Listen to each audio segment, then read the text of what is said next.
Good morning, everyone. I'm Marco Ruscone, PhD student at Institute Curie, and today I will present you a multiscale model of cancer cell invasion with extracellular matrix built with PhysiBos. So the main objectives of this project is to provide a 3D model of cancer cell invasion capable of reproducing the different modes and mechanism of migration, and this allows to do comparisons with in vitro experiments in order to learn biological insights and understand where we can intervene to modify certain cellular behavior. To do so, we decided to develop from an individual cell model a multiscale one that fuses together cell signaling, cell population behavior, and microenvironment dynamics in order to have a complete overview of this biological system. To develop this model, we used PhysiBos, which come from the merge of two software. The first one, PhysiCell, is a multiscale agent-based modeling framework developed by Paul Maclean team from Indiana University that simulates a biological environment using agent properties, including size, position, and a complete phenotype characterized by cell cycle models, death models, different variables and rates, as well as molecular models. It allows also to reproduce different cellular behavior, such as cell cycle phases, growth and motility, migration, and cell-cell interaction.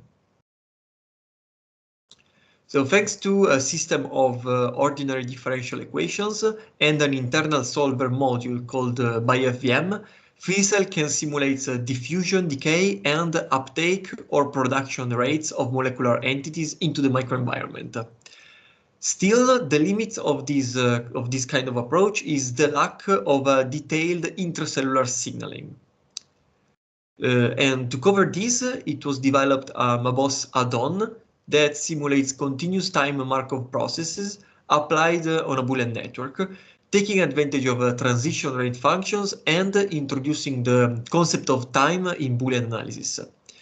In this way, it was introduced in the simulation an intracellular signaling network for each cell.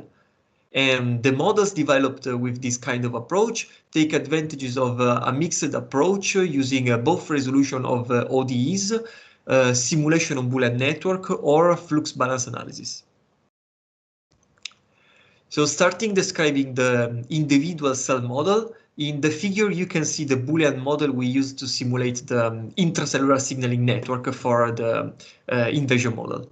It is composed by 11 input nodes and 12 output nodes, and includes several pathways involved in the cell invasion process, such as Wnt pathways, Notch, or the ERK pathways. So the model was at first analyzed using MABOS and projecting the trajectories of the stable states resulting from the different inputs using a stochastic approach. And even a small variation in the inputs can lead to a different phenotypes, as for the TGF beta presence that can lead to quiescence or to migration states. The limitation of this approach is that we don't have any kind of spatial information, but in a multiscale simulation, the inputs a cell received is based on its spatial position, and so the heterogeneity is given by the microenvironment. So the link between the Boolean model and the multi-agent simulation resides in these highlighted nodes that you can see in the figures. So for each of these nodes is associated a variable that indicates, for example, the amount of oxygen a cell is receiving, the number of neighbors in the nearby, the TGF beta or the extracellular matrix level, and if there is any DNA damage. So when one of these values reaches a certain threshold, it triggers the corresponding input node. As for the output node, when the network reaches a stable state, if one of these highlighted nodes is activated, it will trigger behavior functions that modify the phenotype of the cell. As example, when a cell is near enough to the extracellular matrix and the ECM contact variable reaches the threshold, it triggers the ECM sensing node of the Boolean network, and then MABOS simulates the trajectories reaching a stable state. So depending on the output, it changes the phenotype of the cell. And in this case, when both matrix modification and matrix adhesion are triggered, the cell will stick to the extracellular matrix and start degrading it. So the microenvironment is composed by 3 different substrates: oxygen, TGF-beta, and extracellular matrix. The oxygen diffuses in the microenvironment following a descent gradient toward the center of the tumor, and it is also used for the chemotaxis, while the extracellular matrix and TGF-beta are non-diffusive entities. So the extracellular matrix acts as a barrier for the cell, while the TGF-beta is necessary to activate certain phenotypes. So cells must degrade the extracellular matrix in order to migrate and to let the diffusion of TGF-beta. And PhysiBOS allows to monitor both the cells and the substrates of the microenvironment with this kind of visualization. But using an external software, which is called ParaView, it is possible to extrapolate a 3D representation of the model. So in the figure, you can see the blue cells forming the tumor spheroid surrounded by red cubes that represent the extracellular matrix. So the substrates that compose the microenvironments are stored inside voxels, which are 3D pixels. And through these, the cells interact with the substrates with adhesion, repulsion, contact, or degradation.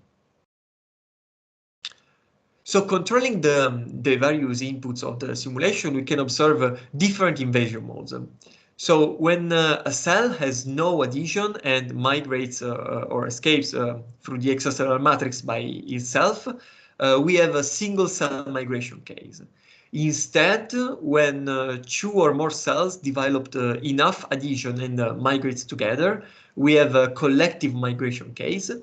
But it can happen that sometimes a cell starts degrading the extracellular matrix by itself, and it is followed by 1 or more other cells, forming a trail. In this case, we have a multicellular streaming case. So it is possible to play with the parameters of the simulation to force one of these 3 different cases.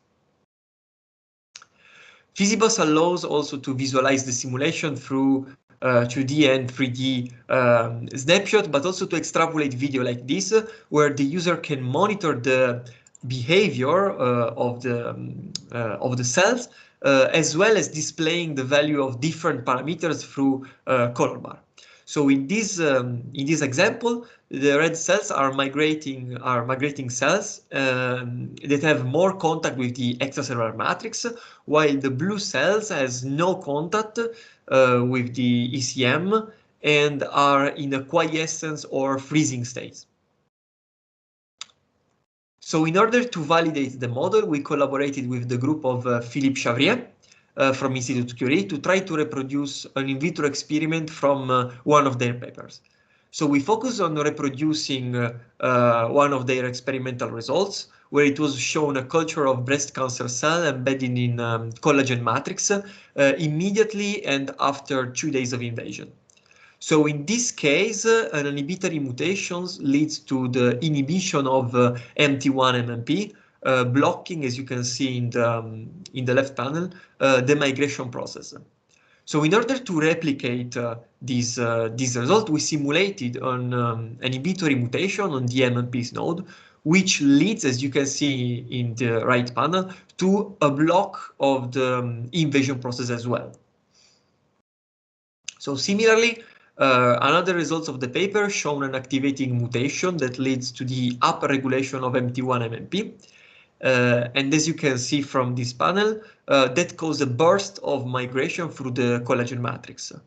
This time, to replicate this case, we forced the upper regulation of the MMP node of the Boolean network, simulating an activating mutation. And in this way, we allowed the cell to degrade and migrate through the extracellular matrix. So to conclude, the model manages to reproduce the main mechanism of cancer cell invasion, but it still needs to be refined. So we are planning to introduce new pathways into the Boolean network, as well as to refine the definition of the extracellular matrix, introducing long-range interaction and involving fiber and invadosome, which are protrusion of the cell membrane. Finally, using single cell data, it is also possible to reproduce and introduce different cell types in the simulation. And we are also collaborating with the PerMedCoe consortium to develop methods to run this kind of models on high performance computers. So I would like to thank my boss, Physicell and PhysiBoss team, with whom I worked with to develop this model, and ESMB to host this talk. Thank you very much, and if you have any question, I'll be glad to answer them.